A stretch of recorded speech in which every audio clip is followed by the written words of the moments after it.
Rasa gelap, hidup penat, dunia resah, fufu fafa maksulin saja. Bumi goncang yang langit kelap-kelap, konco-konco wis ditunggu neng ruang sebelah. Pancep kayo. Secara scientific base, secara kajian ilmiah, ijazah Jokowi 99,99% palsu. Nah, untuk itu maka temuan kami tidak hanya berhenti sampai di sini. Sebab apa artinya kalau cuma kami saja yang tahu? Sebab yang punya hak untuk tahu tentang keaslian ijazah Joko Widodo itu seluruh rakyat Indonesia. Yang diberikan oleh KPU adalah sama dengan yang saya teliti atau yang kami teliti. Artinya apa? Ijazah itu 99,9% palsu. Clear.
Kemudian kami ke Malang, kemudian setelah itu kami ke Medan, dan dilanjutkan nanti juga ke Jawa Tengah Barat, yaitu di Purwokerto, Purbalingga, Cilacap, dan insya Allah Salatiga. Jadi nanti kami akan melakukan kegiatan roadshow. Apa yang menjadi visi misi dari kegiatan roadshow ini? Pertama adalah kami RRT sudah menunaikan tugas kami untuk melakukan penelitian terkait dengan ijazah dari Joko Widodo, Presiden Republik Indonesia ke-7, sebagaimana juga para teman wartawan semuanya dan rakyat Indonesia juga sudah tahu. Jadi perjalanan kami untuk membongkar keaslian dari ijazah Joko Widodo sudah selesai. Kami sebagai akademisi, sebagai peneliti sudah menunaikan tugas kami. Dan seandainya hasil penelitian ini berguna, ya insya Allah inilah nanti akan menjadi sebuah argumentasi ilmiah bagi kami. Terlepas dari masalah kriminalitas yang terjadi pada kami, buat kami itu nggak ada masalah. Artinya apa? Kami bekerja berdasarkan dari ranah kami sebagai peneliti. Kalau soal pasal dan sebagainya nanti diurusi oleh tim kuasa hukum kami, begitu ya. Nah, sehingga setelah penelitian kami selesai dan kemudian simpulan bisa didapatkan firm ya, secara scientific base, secara kajian ilmiah, ijazah Jokowi 99,99% palsu. Nah, untuk itu maka temuan kami tidak hanya berhenti sampai di sini. Sebab apa artinya kalau cuma kami saja yang tahu? Sebab yang punya hak untuk tahu tentang keaslian ijazah Joko Widodo itu seluruh rakyat Indonesia. Oleh karena itu maka kami merasa cukup efektif kalau salah satu sosialisasi atau persebaran dari hasil penelitian ini adalah salah satunya ya medianya itu buku. Karena buku itu bisa menjadi legacy atau menjadi sebuah warisan yang tidak saja dibaca oleh generasi sekarang, tapi juga bisa dibaca generasi yang mendatang. Kenapa?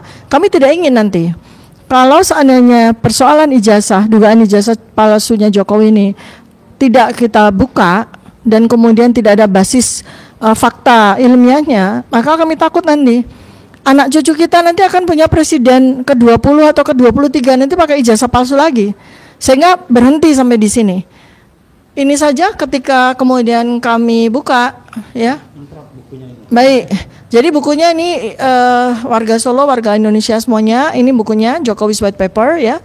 Saat ini sudah dimiliki ya, sudah menyebar ke seluruh Indonesia bahkan ke beberapa negara. Sudah sampai ya ke Amerika sudah, ke Australia sudah, Korea, Jepang, Kanada, Inggris, Jerman, Belanda dan semuanya. Jadi mereka sudah, ini buku sudah terbang ke seluruh dunia ya saat ini, terutama kepada warga diaspora internasional. Warga diaspora itu adalah warga negara Indonesia yang bekerja di negara lain ya, di luar negeri. Itu pun mereka juga merasa punya hak dan sekaligus kewajiban untuk tahu tentang otentitas atau keaslian dari ijazah Joko Widodo. Semata-mata adalah kita membersihkan sejarah Indonesia. Jangan sampai sejarah Indonesia itu menjadi hitam karena persekongkolan yang utamanya menggunakan dokumen-dokumen palsu, dan itu ranahnya adalah ranah pidana tentu saja. Nah, step yang kedua, setelah kami membukukan hasil penelitian ini, maka kami harus punya kewajiban juga untuk mensosialisasikan atau menyebarluaskan pemahaman ini. Buku pasti terbatas, ya, karena harga cetaknya juga cukup tinggi, maka pasti tidak mungkin 280 juta rakyat Indonesia itu memilikinya. Tapi setidak-tidaknya yang kami imbau adalah lembaga-lembaga, universitas-universitas, kemudian institusi-institusi itu adalah pihak-pihak yang seyogianya di perpustakaan mereka itu tersimpan buku Jokowi's White Paper. Karena kalau tersimpan di buku ini di perpustakaan universitas, sekolah-sekolah, SD, SMP, SMA, pesantren-pesantren, yayasan-yayasan pendidikan, dan semua institusi pemangku kebijakan seperti DPR hingga DPRD, kemudian juga DPD. Ini berita terbaik hari ini saya dapatkan adalah DPD, Dewan Perwakilan Daerah, sudah mengadakan buku ini ya untuk seluruh anggota DPD seluruh Indonesia yang difasilitasi oleh Wakil Ketua DPD. Alhamdulillah. Nah, target kami berikutnya adalah 580 anggota DPR. Wakil rakyat kita itu semuanya juga memiliki buku ini. Dan kami juga sudah menyumbangkan atau menghadiahkan buku ini juga ke perpustakaan dari komisi-komisi dan fraksi-fraksi di DPR. Insya Allah nanti mudah-mudahan semuanya 8 fraksi dan 13 komisi DPR. Nah, kemudian langkah kami selain kami mensosialisasikan kepada tokoh-tokoh masyarakat, ini juga Bu Wuri juga bisa sampaikan ya nanti undangannya siapa saja ya. Kami juga mengundang tokoh-tokoh, kemudian perwakilan universitas dan para masyarakat umum. Nah, kami juga nanti akan roadshow-nya itu juga akan kepada DPRD nanti rencananya juga. Mudah-mudahan nanti juga gayung bersambut sehingga dengan cara penyebarluasan ilmu atau penyebarluasan informasi ini kita selesai dengan katanya-katanya, kabarnya, berita-berita yang simpang siur terkait dengan ijazahnya Jokowi ini sudah selesai. Kami bertiga mempertanggungjawabkannya melalui buku ini, itu yang penting. Kemudian berikutnya lagi adalah, alhamdulillah juga kami dapatkan, ya, selamat datang Mas Roy Suryo, salam, ya.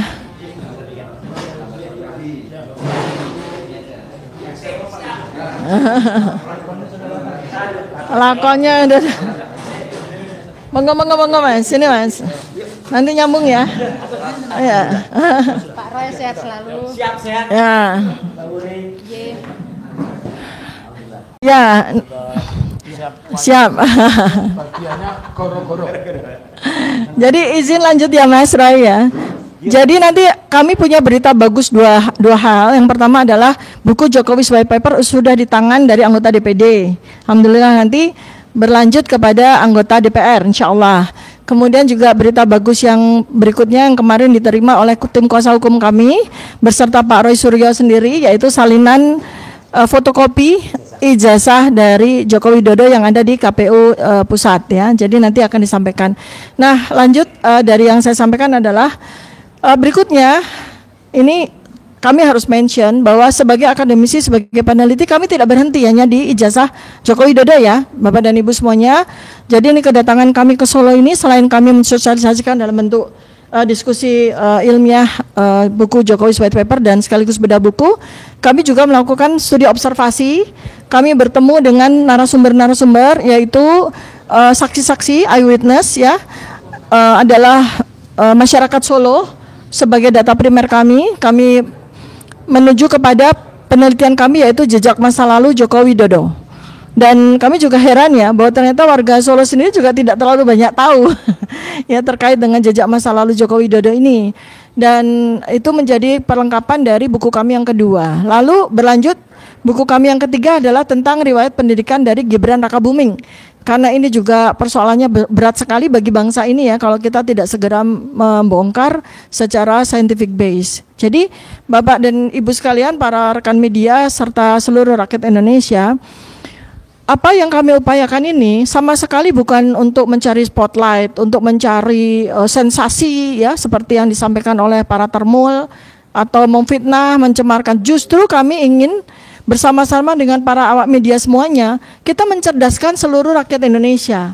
Kita membuat seluruh rakyat Indonesia itu peka kepada bagaimana para petinggi, para pejabat, para pemangku kebijakan, jangan sampai kita kecolongan lagi gitu ya, bahasa vulgarnya ya. Jangan sampai terjadi sebuah peristiwa seperti ini lagi. Ini kita bersama-sama ya, di dalam rangka acara ini juga kita bersama-sama untuk menghentikan semua kebohongan, semua upaya persengkongolan jahat untuk menggunakan dokumen-dokumen yang tidak resmi untuk meraih jabatan yang tentu saja itu akan mencederai perasaan rakyat Indonesia ya, ketidakpercayaan kepada pemangku kebijakan. Dan terakhir dari saya juga mendapatkan banyak masukan ya, atau curahan hati dari warga Solo terkait dengan istilah geng Solo ya. Itu berkali-kali ketika saya bertemu dengan warga Solo itu, mereka menitipkan kepada saya, Dr. Tifa, mohon ya agar warga pusat orang Jakarta atau media itu menghapus istilah geng Solo. Karena kami malu dengan istilah geng Solo, itu betul ya. Iya. Jadi jangan menggunakan istilah geng Solo karena kami orang Solo, orang baik-baik gitu Pak Taufik ya. Jadi mudah-mudahan media ini juga yang hadir di sini juga menyampaikan kepada teman-teman semuanya untuk tidak lagi menggunakan istilah geng Solo. Karena itu mencederai atau menyakiti hati dari warga Solo. Yang salah, yang melakukan kejahatan itu cuma satu orang, satu keluarga saja, bukan seluruh warga Solo begitu ya. Imbauan dari warga Solo seperti ini. Nah, mudah-mudahan teman-teman yang lain yang hadir di sini bisa melengkapi dari apa yang saya sampaikan. Terima kasih. Assalamualaikum warahmatullahi wabarakatuh. Ya. Oh ya, sorry. Ini langsung ke ya nggak bisa. Terima kasih kepada semua yang hadir di ruangan. Ya, Mas Roy, nanti ada pertunjukan khusus. Teman-teman belum lihat dia bawa wayang ya. Dan dia selalu membawa kaos baru gitu. Ya, oke. Kalau ini enggak. Ya, kalau enggak kaosnya buku. Oke. Saya selaku penasihat hukum Bu Dr. Tifa ya, dan teman-teman, ada beberapa hal yang ingin saya sampaikan. Di salah satu media dan sudah dikutip banyak media itu sudah mulai kehilangan akal sehat ya. Misalnya mau demo, mendeadline Polda supaya 14 hari tetap tersangka, kalau tidak akan demo tanpa BH, tanpa celana dalam.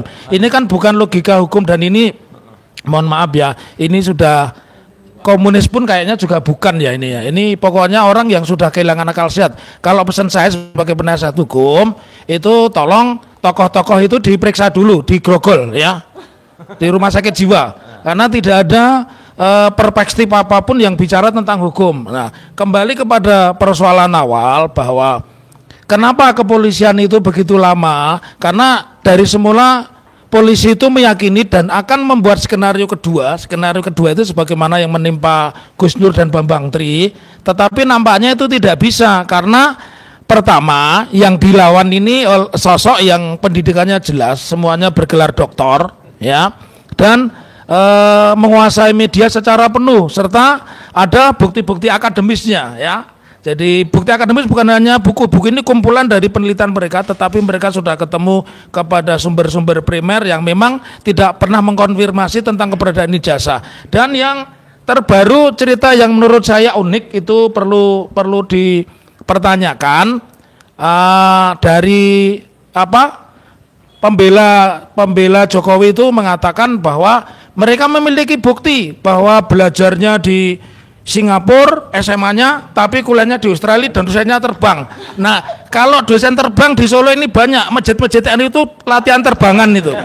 Nggak usah jauh-jauh ke Australia, apalagi ke Singapura. Jadi makin tidak karuan. Saya meyakini polisi ini dihadapkan pada satu kesulitan yang luar biasa. Satu, kalau menetapkan tersangka di antara mereka ya, pertama mereka akan terhambat oleh persepsi faktual. Kenapa? Secara administrasi Pak Jokowi ini laporannya memiliki kelemahan karena Pak Jokowi tidak menyebut nama.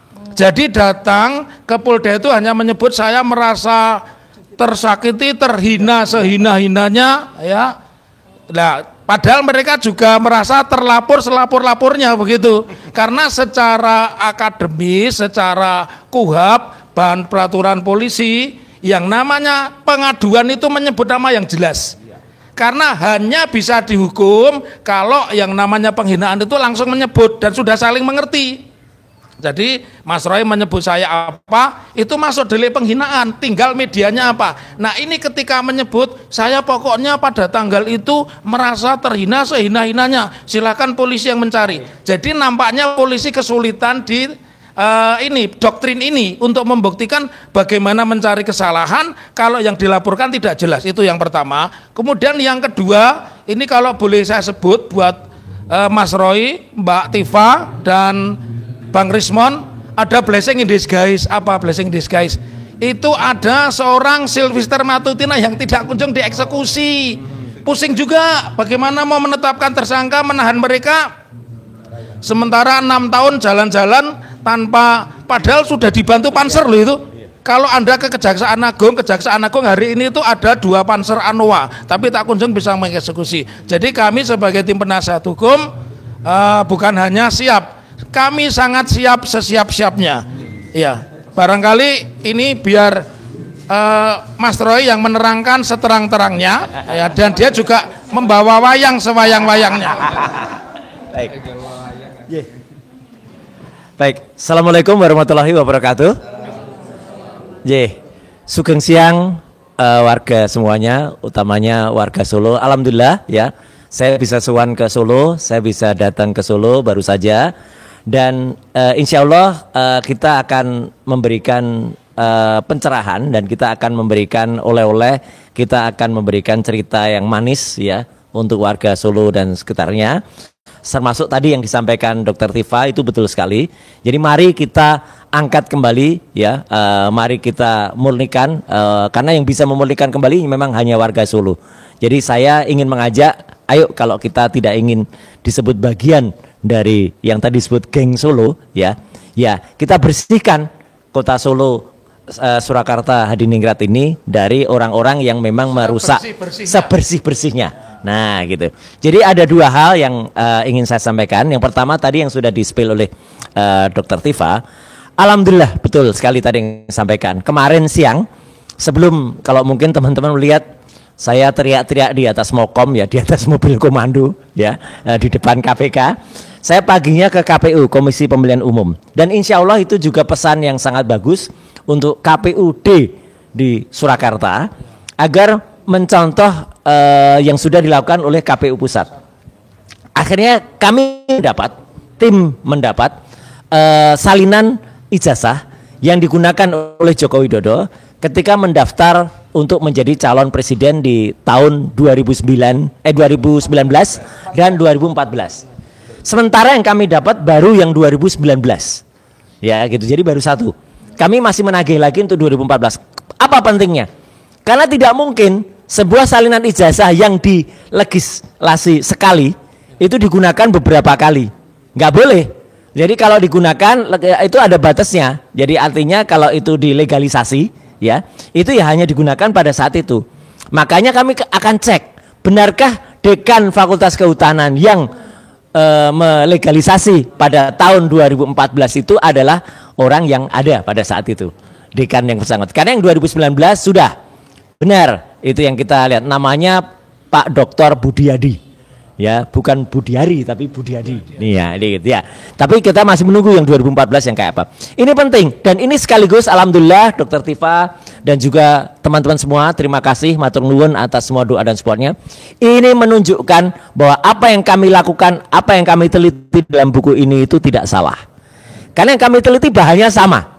Jadi sudah saya cek dan tinggal kemudian nanti keluar research yang terbaru yang diberikan oleh KPU adalah sama dengan yang saya teliti atau yang kami teliti. Artinya apa? Ijazah itu 99,9% palsu. Clear. Kami sampaikan clear. Karena apa? Karena bagaimana posisi cetaknya, bagaimana posisi logo. Mas Refli senang banget tuh ketika saya nerangkan itu, dan ada topi merah, ada juga teman yang dari Bandung ya, gitu. Bahwa cetakannya ijazahnya itu berbeda dengan ijazah yang lain-lain. Coba teman bayangkan, dalam satu hari wisuda, harusnya kan cetakannya sama. Misalnya teman-teman terima hari ini, terima, maaf ya saya sebut ya, misalnya terima harian Solo Pos, misalnya, gitu. Kemudian, masih ada nggak? Masih tahu ya? Nah, terus kemudian, soalnya kan ada harian juga banyak. Media yang lain saja. Dan media yang lain ya. Tiba-tiba cetakannya hari yang sama tuh kayak meleset. Fotonya tadinya begini, yang tempat milik orang ini gambarnya meleset. Itu kan nggak mungkin cetakannya sama. Itu yang terjadi pada ijazahnya Joko Widodo. Dibandingkan dengan Fronojiwo nomor 1115, dibandingkan dengan almarhum Hari Mulyono 1115, dibandingkan 1116, dibandingkan dengan Sri Murti Ningsih ya 1117, itu beda. Padahal tiga nama tadi sama persis, posisi tulisannya, posisi logonya itu sama plek ketiplek, sama plek. Ya punyanya Joko Widodo itu meleset. Yang kemarin saya lihat dari KPU juga meleset. Nah berarti itu adalah yang tidak benar.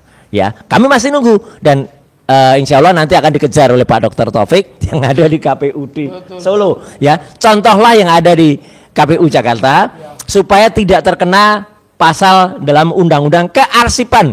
10 tahun nanti kalau nggak ngeluarin itu 10 tahun. Itu yang pertama soal, jadi itu kemajuan hari ini yang baru saya sampaikan ke teman-teman. Jadi nanti kalau Solo memuat itu yang pertama muat mendahului Jakarta, ya gitu. Nah yang kedua adalah soal anaknya. Selain kami punya rencana menerbitkan Gibran's Black Paper, ya kenapa hitam? Karena sejarahnya ngawur, lebih gelap. Dalam Undang-Undang Pemilu nomor 7 tahun 2017, syaratnya di pasal 319 atau 619 ya, itu huruf R, 169 maaf, 169 huruf R. Syaratnya bukan perguruan tinggi, bukan apalagi S3, cukup SMA. Tapi syarat itu syarat vital. Sudah kita cross check ke KPU, mau Anda pendidikan S1, S2, S3, dan sudah ada jurisprudensinya. Jurisprudensi itu kalau bahasa hukum, sudah ada ketentuan hukum yang pernah terjadi, dan itu harus dilakukan lagi di Surabaya. Seorang caleg partai Nasdem waktu itu mendaftar, dia sudah doktor di Amerika, karena dia nggak punya ijazah SMA, nggak bisa. Karena ijazah SMA-nya tidak ada, maka tidak ada. Ini juga, jadi yang namanya Gibran itu tidak ada ijazah SMA-nya. Ya, ijazah SMA sudah coba kita cek ke Orchard Park Secondary School yang ada di Kementerian Pendidikan Dasar Menengah, itu hanya raport kelas 10 dan kelas 11, dan itu berarti belum lulus. Kemudian dan ini menurut Profesor Zulfikar, seorang profesor yang mengajar di Nanyang Technology University yang ada di Singapura, ya memang kalau itu belum lulus, OPSS itu tidak bisa menjamin, karena itu adalah SMP 3 tahun plus tahun, jadi itu masih O level, ordinary level, harus masuk satu kelas lagi yang namanya A level, ya advance level, untuk dapat ijazah SMA. Dan ternyata menurut orang Indonesia yang mengantarkan Gibran ketika ada di UTS Insearch di Sydney, Gibran waktu itu tidak selesai. Jadi hanya 6 bulan melakukan sekolahnya di UTS, dan dia tampak sekali memang orang yang tidak mengenal kota. Kalau sekolah apalagi lebih dari sebulan itu pasti dia kenal keliling, itu enggak. Jadi dia waktu itu malah diajaknya tuh ngantar ke pelesiran ke Opera House, kemudian ke Bondi Beach, kemudian ke Fleet Market gitu. Orang itu bukan menunjukkan orang yang pernah ke sini. Kalau orang pernah ke sini pasti nggak mau lagi ke situ gitu. Jadi dia malah pelesiran ke sana, dan baru dia tunjukkan UTS Insearch, dia mengaku kalau dia nggak selesai. Jadi clear banget bahwa anak ini yang anaknya buku white paper ini, maka nanti akan kita tulis sebagai black paper. Jadi artinya teman-teman semua, ya itu kesimpulan yang ingin kami sampaikan, dan singkat kata, ya kami hadir sekali lagi untuk menjelaskan kepada masyarakat bahwa sebenarnya apa yang sudah terjadi ini sudah diramalkan oleh para pujangga kita dulu, ya. Apa yang terjadi ini sudah diramalkan dulu dengan kisah goro-goro, bumi gunjang ganjing, langit kelap-kelap, ya. ana cerita ing Surakarta Hadiningrat. Nggih. Ana sing jenenge Petruk. Petruk tahu dadi ratu Petruk iki. Nemu jimat Kalimasada. Ning ora iso pas dadi ratu. Dhewekne pating petakilan pas dadi ratu. Jenenge dadi Prabu Wel Geduel Beh. Prabu Kantong Bolong. Kenapa jenenge Kantong Bolong? Karena kantonge ana 17.000 triliun ning kantong. Ana 11.000 triliun ning kantong tengen. Kabeh zong. Petruk tau nyiptake kendaraan titihan sing jenenge SMK. SMK goib. Dadi SMK saiki dienggo jeneng partai anake. Gajah. Kenapa jenenge gajah? Soale gajah kuwi gak duwe ijazah. Dadi Petruk numpak gajah sing gak duwe ijazah. Petruk tau numpak bandeng. Neng malah ditendang karo bandeng. Dipecat. Bandeng ketaton. Krana wis jasa nganterke Petruk ning ora dianggep. Nah, Petruk saiki dadi numpake ora bandeng lagi neng celeng, ya. Bandeng celeng. Nah, suara Petruk. Nah, ikut kisah Petruk sing terus karo Semar, Gareng, Petruk Bagong. Singkatannya apa? SGPLB. SGPLB iki dudu sekolah guru luar biasa. Neng Semar, Gareng, Petruk lan Bagong. Nah, Petruk saiki diteruske kalau sing jenenge Petruk cilik. Petruk cilik mengko ana judul bukune Gibran Black Paper. Terus Petruk cilik saking senenge duwe buku mengko abdi launching ugi neng Surakarta Hadiningrat sesuk neng sadurunge nyanyi karo lagu sing ciptake karo Om Refli. Rasa gelap, hidup penat, dunia rasa, fufu fafa, maksulin saja. Yuk nyanyi bareng-bareng. Rasa gelap, hidup penat, dunia rasa, fufu fafa, maksulin saja. Bumi goncang ayeng, langit kelap-kelap. Konco-konco wis ditunggu ning ruang sebelah. Pancep kayon. Matur nuwun.